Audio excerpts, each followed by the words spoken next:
She went from 1,500 YouTube subscribers to nearly 20,000 in 6 weeks, and she hadn't even broken ground on the real renovation yet.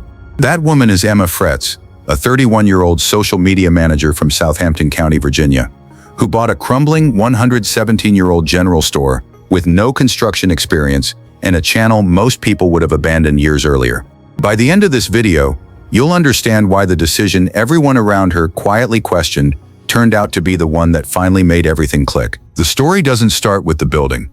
It starts with a teenager in Virginia who had already decided what her life was supposed to look like, and who spent the next decade and a half refusing to let go of that picture. Emma Fretz didn't dream about a wedding. She didn't dream about a corner office or a house in a planned community. What she wanted was land. Specifically, a piece of ground she could work with her own hands, grow things in, maintain through every season, and call hers. She wrote about it herself in a way that removes any doubt about how long she had been carrying this. "I've wanted to be a homeowner since I was 18. I know I'm not alone in that, but I wanted it more than anything else." In her early 20s, she would spend hours scrolling Pinterest and Tumblr, looking at off-grid shacks sheltered under California redwood trees, backyard clotheslines, chickens, lemon trees, the specific kind of domestic independence that doesn't look like ambition from the outside, but feels exactly like it from the inside. That's worth holding on to as the story moves forward. Because what Emma was building toward wasn't a brand, it wasn't a content strategy. It was a life she had been picturing since she was 18 years old. And every step she took in the years between that age and the day she finally bought a 117-year-old building was in some way pointed at that same target. While the dream stayed fixed, she built practical skills around it. Social media management became her career, a profession she was suited for precisely because she had spent years learning it through her own accounts, her own failures, and her own incremental wins. Her Instagram, under the handle Holistic Emma, had built a modest following in the wellness and hippie fashion space. She posted about health, balance, natural living, a curated version of the life she wanted, filtered through an aesthetic that performed reasonably well without ever breaking through. She had tried YouTube too, made videos, watched the numbers sit still, and eventually did what most people do when a thing isn't working. She put it down. "I always wanted to be a YouTuber," she told the Tidewater News in January 2025. "And I kind of was just like, all right, this isn't working, and I kind of just let it go." By September 2024, she was a working social media professional with a dormant channel, a wellness Instagram that had plateaued, and a 13-year-old dream still fully intact. She was 31. She was patient, and she was watching for property. Most people who know this story stop here. But the real story starts right now. October 2024. Emma drives out to look at a commercial property in Southampton County that has been closed for decades. It is a general store. Built in 1907, 4,000 square feet on a single acre of land, situated on what was historically Cheronhaka territory in rural Virginia. The structure has been sealed long enough that whatever was left inside when the last person walked out simply stayed there. The roof is uncertain. The interior is a century of accumulated history: old wooden counters, antique bottles, colonial-era containers, commercial artifacts from a time when this building was the center of the community around it. She bought it. The people close to her were not uniformly confident about this. When you tell your friends and family that you've purchased a crumbling pre-WWI storefront with plans to gut it and live inside it, you get a specific kind of response. The pause before the question, the careful phrasing. Her friends and family, she later recalled, were mostly asking whether she intended to film the renovation, which reads less as encouragement and more as a very polite way of asking whether she had fully thought this through. She had. That was the thing. Emma Fretz had spent years working in social media. She understood how to document a process. She knew how platforms moved, what audiences responded to, how to frame a story so it kept people coming back. What she could not have fully predicted was that the building itself would do most of the storytelling. In the earliest weeks, she wasn't renovating, not in any structural sense. She was cleaning, sorting, moving through the building layer by layer, and every session produced something, another artifact, another visual that looked unlike anything in anyone's feed. Old apothecary bottles, wooden crates, a physical record of what the store had sold, and to whom and for how long. The building had been closed for so long that its contents had essentially become antiques, without anyone intending them to be. Every find looked like a museum piece that had somehow ended up inside a structure she was now legally responsible for. Her father came out in those early weeks and helped. One afternoon, while Emma had driven 2 hours away to pick up equipment, he took down the old wooden sign on the front of the building, the one that had identified it as a general store for over 100 years. She came back to find the front facade bare for the first time. She wrote about that moment afterward, describing the feeling as surreal, like a quiet confirmation that the transition was real. She acknowledged that locals would feel that loss. The store had been part of the community, but it had sat empty for decades. She was the person who chose to step in, and she was going to do what she had always planned to do with it. The filming had already begun. She was posting to TikTok first. Short clips, the finds, the cleaning, the structural reveals. And the numbers were already moving in a way that none of her previous content ever had. What happened next is the reason this story spread across the internet. November 25th, 2024. Emma posts her first full renovation video to YouTube. The channel, Emma Shea, has approximately 1,500 subscribers at that moment. Those 1,500 are the residue of her earlier attempt at building a presence on the platform. Never deleted, never really active. The video is not a polished production.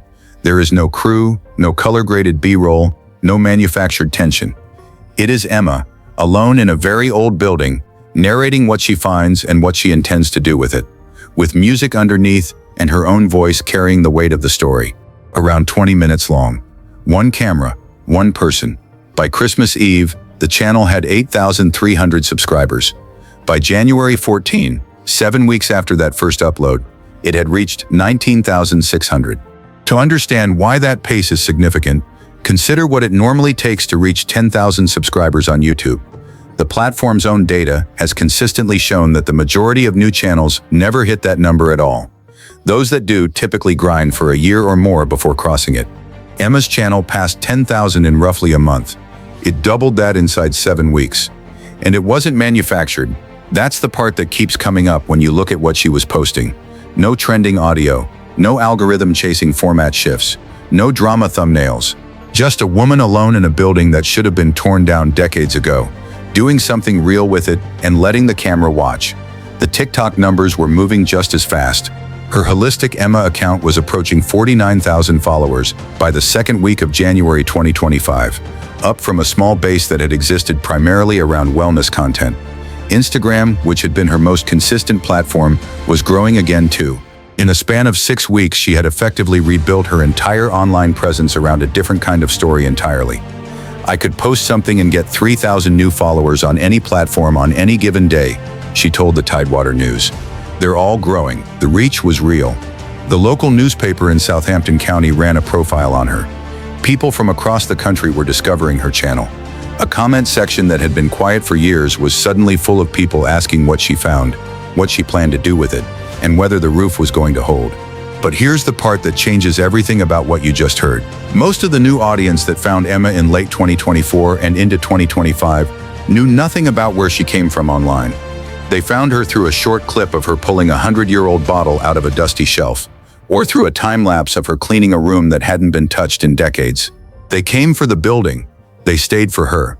And to most of them, Emma was a homesteader and a renovator, someone who bought a broken thing and was patiently, methodically fixing it. What they didn't know was that the handle they were following, Holistic Emma, had nothing to do with homesteading when she created it. Before the general store, Emma Fretz was a wellness creator, health, balance, natural living, the kind of content that performs steadily in a crowded space and rarely breaks out.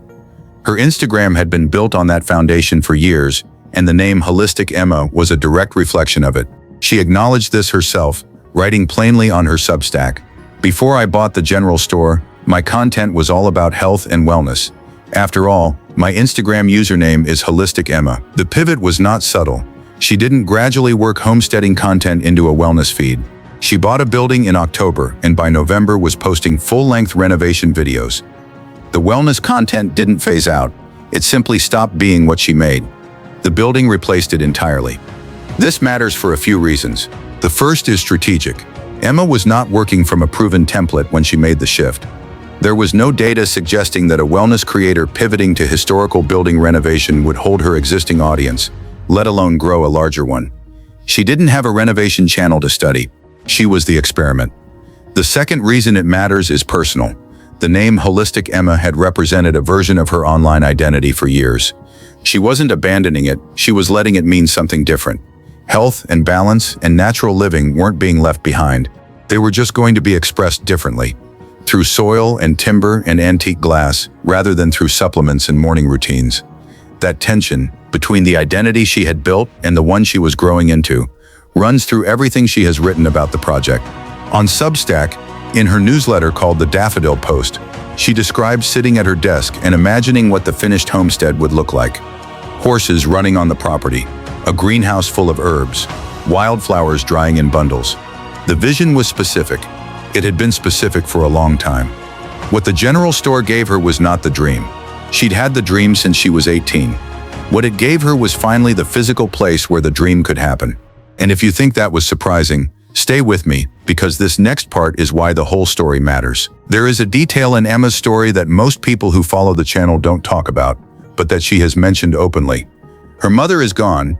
Emma referenced this in a post on Threads in the early weeks of the renovation, describing the surreal feeling of beginning work on the homestead, feeling lots of gratitude for my new online community, and wishing my mom was here to see it unfold. She would have been so excited. She added a detail that lands harder the more you sit with it. Her mother used to tell Emma and her siblings to buy the dollar homes in Italy and renovate them. The impulse to take a broken thing and make it livable, that came from somewhere. It came from watching someone who thought that way. The timing is painful in the way that good things happening after loss tend to be. The channel that Emma had always wanted to build finally took off. The audience she had always hoped to find actually showed up. The project she had dreamed about since she was 18 was finally underway. And the person who would have been most excited about all of it wasn't there to see it. She didn't perform that grief for the camera. She mentioned it once, directly, and moved forward. That restraint says more about her than a full breakdown would have. She was there to build something, and building was how she processed it. The renovation itself was physically demanding in ways that a wellness Instagram had never prepared her for. She drove 2 hours round trips to pick up equipment. She worked through structural problems that a professional would have charged thousands to assess. She cleaned spaces that hadn't been opened in decades, sorted inventory that predated her grandmother, and made decisions about a building that had belonged to a community long before it belonged to her. She made those decisions carefully. When her father removed the old store sign, she didn't post it as a triumphant moment. She wrote about the weight of it, the acknowledgement that the building had a history that preceded her, and that what she was doing to it was a transformation, not an erasure. The store sat untouched for decades, and I chose to step in, to care for it, to bring it back to life, in a different way. I will always respect what this place was, but more than anything, I am excited for what it will become. That framing, respectful of origin, committed to transformation, is the through line of everything she does on camera. It's also why the comment sections on her videos look the way they do. People aren't just watching a renovation. They're watching someone treat a place with the seriousness it deserves. One phone call, one conversation. That's all it took to change the direction of everything. By early 2026, Emma Fretz had done something that almost nobody who starts a YouTube channel in their 30s manages to do. She had finished a year. In February 2026, she released what she called a Season 1 compilation, a full-length video that documents the entire first year of the renovation from purchase to the close of the initial phase. One building, one woman, 12 months of documented labor. The channel that had 1,500 subscribers in November 2024 had an audience that, across platforms, numbered in the hundreds of thousands. Her Instagram sat at 117,000 followers, TikTok at 97,400. Her Substack newsletter, The Daffodil Post, had a paid subscriber base. She had brand sponsorships through a professional agency. The estimated annual income from the channel alone, according to third-party trackers, was somewhere in the range of $84,000 to $156,000, though exact figures for individual creators are rarely confirmed with precision, and those numbers represent estimates rather than verified disclosures. What is confirmed is simpler and more striking. Emma Fretz went from a dormant channel and a stalled career in wellness content to a fully operating media business built around a 4,000-square-foot ruin in rural Virginia. She did it in 14 months. The property itself is entering its next phase. The renovation that dominated Season 1, the cleaning, the structural work, the discovery of artifacts, The slow reclamation of a building that had been closed for decades is giving way to what she always said was the real goal. She is turning the property into a homestead and flower and herbal farm. Her bio on Instagram reads plainly, "Turning my abandoned 1907 general store into a homestead and flower farm in Virginia." Her vision, which she wrote about on Substack, includes a greenhouse alive with herbs, wildflowers drying in bundles, horses on the property, the smell of growing things replacing the smell of old wood and sealed rooms. That vision isn't new. It's the same one she was building toward at 18. The building just finally gave it a location. She also continued posting through all of it. Once a week, every week, 20-minute videos, on-site narration, no production crew. The consistency is not incidental to the growth. It is the growth. Every creator who has tried to understand why her channel took off when her previous attempts didn't, will eventually land on the same answer. She found the thing she was actually supposed to be making and then didn't stop making it. Here's what the comments kept asking. And here's the answer they never got, until now. There's a version of this story that flattens into a familiar shape. Woman takes a risk. Internet loves her for it. Everything works out. Lesson learned. But the actual shape of Emma's story is stranger and more specific than that. And the stranger version is the one worth sitting with. She did not bet everything on a single bold move. She did not quit her job and bet on the content before the content existed. She worked a full-time social media job while renovating a 117-year-old building and posting weekly videos and running a newsletter and managing her TikTok and updating her Instagram. She did not burn the boat. She built the homestead and kept the job until the homestead could carry its own weight. That is not the dramatic version of the story. It is the real one, and it is substantially harder than the dramatic version. The proving everyone wrong part isn't the moment the numbers went up. Those numbers going up fast was partly luck, the right content hitting the right algorithm at the right moment. Numbers can go up and come back down. The thing she proved was different. She proved that a decade of knowing what you want, working toward it quietly, failing at the delivery mechanism but not at the underlying vision, and then finally finding the version of the story that was worth telling. That sequence can actually produce the result you were working toward. She had tried wellness content.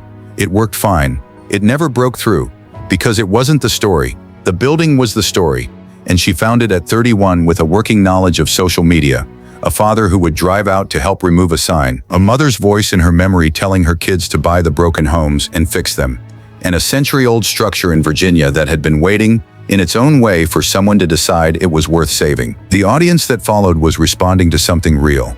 Not a persona, not a brand. A person who wanted a specific thing for a very long time and finally had the means and the moment to go get it. Emma Fretz didn't prove everyone wrong by succeeding overnight. She proved them wrong by being the same person at 31 that she was at 18. Someone who knew exactly what she wanted and was willing to work in every direction at once until she found the version of it that was real. As of 2026, the general store is entering its next chapter. The flower farm is underway. The botanical garden is being planned. Season 2 is in progress. The channel keeps growing. The Substack keeps publishing. The dream that started on a Pinterest board 2 decades ago is now standing on an acre of Virginia land with a roof over it and a camera pointed at what's growing inside. Here's the question worth leaving you with. Emma had tried to build a YouTube channel before and walked away from it when it didn't work. Most people would have stayed away. Do you think the channel would have taken off if she had tried again without the building? Or was it the building specifically that made the difference? Let me know below.